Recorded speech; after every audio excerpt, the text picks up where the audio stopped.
Hello guys, welcome to my channel. तो तीसरी part की शुरुआत में दिखाया गया कि चुआन को कुछ समझ नहीं आया कि वो कर क्या रहा है। चैंग उसे याद दिलाने के लिए वहां से घर लेकर गया और घर वाले सब उन्हें देख रहे थे। उन्होंने उसे पहले ऐसे कभी नहीं देखा था। इधर चैंग ने चुआन से पूछा कि उसने दादी के सामने उसे क्या कहा था। उसने याद दिलाया हनी और फिर चैंग ने उसे किस कर लिया। चुआन को गुस्सा आया और उसने उसे जोर का थप्पड़ मार दिया।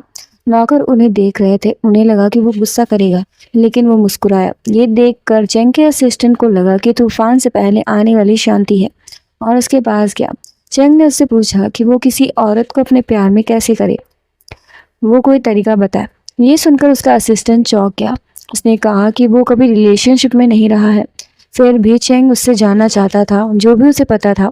असिस्टेंट ने बताया कि वो उसे अपनी गुड क्वालिटीज दिखाई। लड़कियों को हैंडसम और टेंडर लड़के पसंद होते हैं। चैंग ने सब कुछ लिखना शुरू किया। दूसरा आइडिया था कि वो अच्छी बातें करे और तीसरा उसकी पसंद का काम करे। अगले दिन जब चुआन बाहर आई तो टेबल पर ढेर सारा खाना रखा हुआ था। असिस्टेंट ने बताया कि ये सब खाना चैंग ने उसके लिए प्रिपेयर करवाया है। चुआन को लगा कि ये उसका आखिरी नाश्ता है। कहीं वो उससे थप्पड़ का बदला लेने के लिए खिलाकर मारना तो नहीं चाहता। खैर, वो मजाक कर रही थी। तभी चैंग वहां आया। वो अजीब हरकतें कर रहा था। चुआन को हंसी आ गई। उसने पूछा कि क्या उसकी कंपनी को फाइनेंशियल प्रॉब्लम है जो उसे ऐसे कपड़े पहनने पड़ रहे हैं। क्या वो मदद करे। उसे गुस्सा आता। इससे पहले असिस्टेंट ने उसे रोका और शांत रहने को कहा। अब दोनों खा रहे थे और चैंग ने उससे पूछा कि अगर उसे खाना पसंद आया हो तो वो रोज उसके लिए वैसा ही खाना बनवा सकता है। उसने उसे डार्लिंग कहा। उसका डार्लिंग सुनकर चुआन के मुंह का पानी उसके मुंह पर जा गिरा। चुआन ने जल्दी से उसके ही सूट से उसका मुंह साफ करना शुरू कर दिया, ये बोलकर कि उससे गलती हो गई है। चैंग को गुस्सा आया कि वो उसका मुंह उसके ही कपड़ों से क्यों साफ कर रही है। क्या उसे टिश्यू पेपर नहीं मिला। उसने वहां देखा टिश्यू पेपर नहीं था तो असिस्टेंट के कपड़े से उसका मुंह साफ करने लगी और वो नाराज होकर चला गया। असिस्टेंट उसके पीछे गया और कहा कि वो चुआन पर गुस्सा ना करे, लेकिन वो उस पर नाराज था। 2 तरीके फेल हो चुके थे और तीसरे की बारी थी। उसने हार नहीं मानी थी। दूसरी तरफ चैंग बहुत झल्लाई हुई थी। उसे दुख था कि चुआन ने चैंग को बचाया था और उसने मौका खो दिया। वो बदला लेना चाहती थी। उनके पास अभी भी उसकी माँ थी। जल्द ही वो हॉस्पिटल पहुंची और उसकी माँ को वहां से गायब कर दिया। इधर चुआन जब वापस आई तो नौकर लाइन में खड़े उसका स्वागत कर रहे थे। असिस्टेंट बहुत सारे महंगे महंगे कपड़े लेकर आया था और ज्वेलरी भी, लेकिन चुआन को तो ये सब पसंद नहीं था। उसे ये अजीब लगा। उसने पूछा कि चैंग को हुआ क्या है, वो ऐसी हरकतें क्यों कर रहा है। असिस्टेंट को अजीब लगा कि उसे ये सब पसंद क्यों नहीं आया। चुआन खुद चैंग से बात करने के लिए गई। उसने पूछा कि वो ये सब क्यों कर रहा है। उसने तो वादा किया है ना कि वो उसे ठीक कर देगी। उनकी पार्टनरशिप तो हुई थी। ये सुनकर चैंग को बुरा लगा कि वो बस उसकी पार्टनर है और वहां से चला गया। चुआन ने टेबल पर रखा हुआ गिफ्ट देखा जो उसकी माँ को ठीक करने वाली दवाई थी। चुआन को अजीब लगा कि उसने अभी तक उसे ठीक नहीं किया है तो वो पहले ही दवा लेकर क्यों आया। वो भागकर उसके पीछे गई, लेकिन वो नहीं था। वो उदास होकर वहीं दरवाजे पर बैठकर रोने लगी। तभी बारिश होने लगी और चैंग अंदर से छाता लेकर आया। वो उसे अंदर लेकर गया और उसके बाल भी सुखाए। उसने पूछा कि वो छाता लेकर क्यों नहीं गई थी। चौहान ने पूछा कि उसने लाइफ वीड उसे क्यों दी, अभी तो उसने उसे ठीक भी नहीं किया है। चैंग ने पूछा कि क्या उससे गिफ्ट देने के लिए कोई वजह होना जरूरी है। चौहान ने बताया कि वो बिना काम के कोई रिवॉर्ड नहीं लेगी। चैंग ने उसे साफ साफ कह दिया कि वो उससे प्यार करता है, तो चौहान को लगा कि वो मजाक कर रहा है और वहां से उठकर चल दी। चैंग उसके पीछे गया और उसने कहा कि वो दुनिया में पहली और आखिरी औरत है जिसे वो प्यार करता है। क्या वो उसके साथ पूरी लाइफ गुजारना चाहेगी। तो उसने उसे सोचने के लिए टाइम भी दिया। वो कुछ कहती इससे पहले ही उसे हॉस्पिटल से कॉल आया कि उसकी माँ नहीं मिल रही है। वो तुरंत अपने बाप के घर गई और अंदर जाने की कोशिश करने लगी। उसके बाप ने उसे रोक लिया। चौहान बहुत गुस्से में थी कि वो अपनी मिस्ट्रेस और एक बेटी को लेकर आ गए, वो भी उसकी मॉम को बिना डिवोर्स दिए। अब उसकी माँ को भी गायब कर दिया। उसके डैड उसे मारने वाले थे कि चैंग भी आ गया और कहा कि वो उसकी वाइफ को हाथ नहीं लगा सकते। चुआन बहुत गुस्से में थी। उसने वहां पर सारा सामान तोड़ने फोड़ने को कहा। चैंग के आदमियों ने जल्दी तोड़ फोड़ कर दी। तभी उसे चैंग का कॉल आया और उसने उसे बुलाया। चुआन बहुत गुस्से में थी। उसने अपने बाप को धमकी दी कि अगर उसकी माँ को कुछ हुआ तो वो सबको मार डालेगी। इसके बाद वो चैंग के पास जाने वाली थी। चैंग ने उसे रोका, लेकिन उसकी जिंदगी का मकसद ही बदला लेना था। वो जब चैंग के पास गई तो चैंग ने उसकी ओर चाकू फेंका और उसके चेहरे पर कट लगाने को कहा। वो देखना चाहती थी कि चेंग उसे अब भी प्यार करता है या नहीं। चुआन ने पूछा कि क्या वो उसकी माँ को जाने देगी, तो उसने कहा कि ये सब उसकी परफॉर्मेंस पर डिपेंड करता है। चुआन ये करने ही वाली थी कि चेंग आ गया।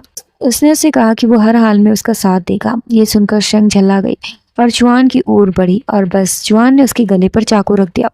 वो जानती थी कि अगर वो अपना फेस खराब भी कर देती है तो भी वो उसकी मॉम को जाने नहीं देगी। चेंग के आदमियों ने चुआन की मॉम का पता लगा लिया था और दोनों वहां से भाग गए। इसके बाद चुआन ने लड़की को थैंक्स कहा क्योंकि उसने बहुत जल्दी ही उसकी मॉम को ढूंढ लिया था। लेकिन उस आदमी ने सारा क्रेडिट चेंग को दे दिया क्योंकि उसने इतनी मुश्किल से और इतनी जल्दी उसकी माँ को ढूंढा था। चुआन चेंग से बात करने गई तभी डॉक्टर ने बताया कि उसकी मॉम की हालत ठीक नहीं है। चुआन अब खुद अपनी माँ का इलाज करने वाली थी। इधर चेंग के डैड उस पर गुस्सा कर रहे थे, लेकिन उन्हें इस बात का सुकून था कि चुआन के पास कोई सबूत नहीं है। तभी चुआन पुलिस को लेकर आ गए। उन्होंने 3 साल पहले उसकी मॉम को मारने की कोशिश की थी। चेंग ने सबूत मांगा तो चुआन की माँ खुद सामने आ गई और कहा कि वो खुद सबूत है। उनको होश में देखकर सब हैरान थे। दरअसल वो चेंग की दी हुई जड़ी बूटी से ठीक हो गई थी, लेकिन उन्हें हैरानी थी कि चुआन ने उन्हें ठीक कैसे कर दिया। चुआन के आदमी ने बताया कि वही डॉक्टर स्विफ्ट है जो कि बहुत फेमस डॉक्टर थी।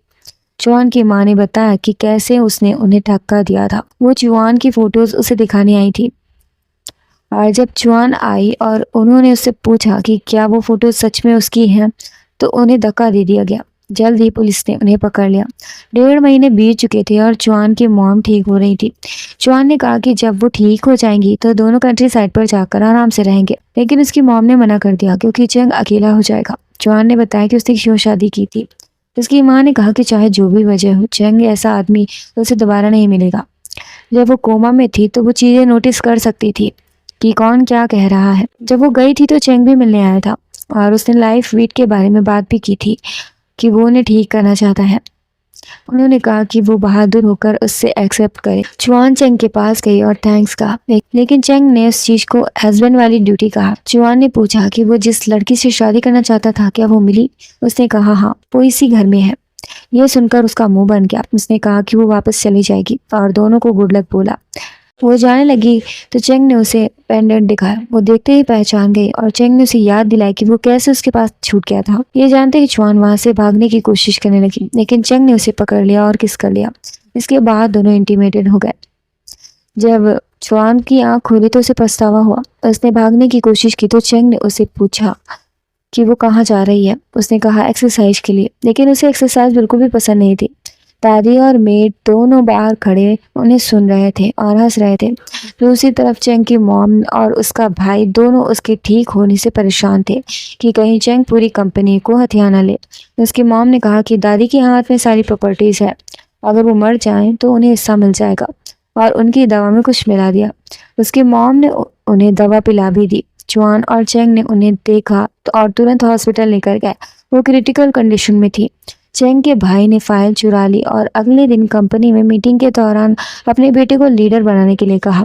सब चेंग को ही लीडर बनाना चाहते थे क्योंकि वही कंपनी देखता था और प्रोजेक्ट्स भी हैंडल करता था, लेकिन उसकी मॉम ने उसकी बीमारी बीच में ला दी और अपने बेटे को लीडर बनाने के लिए कहा। जब सब नहीं माने तो उसने वो फाइल दिखा दी जिसमें दादी की विल थी, जिसमें लिखा था कि उनके जाने के बाद सब कुछ उसके बेटे का होगा। तभी चुआन और चेंग आ गए और बताया कि वो फाइल फेक है क्योंकि दादी खुद वहां आई थी।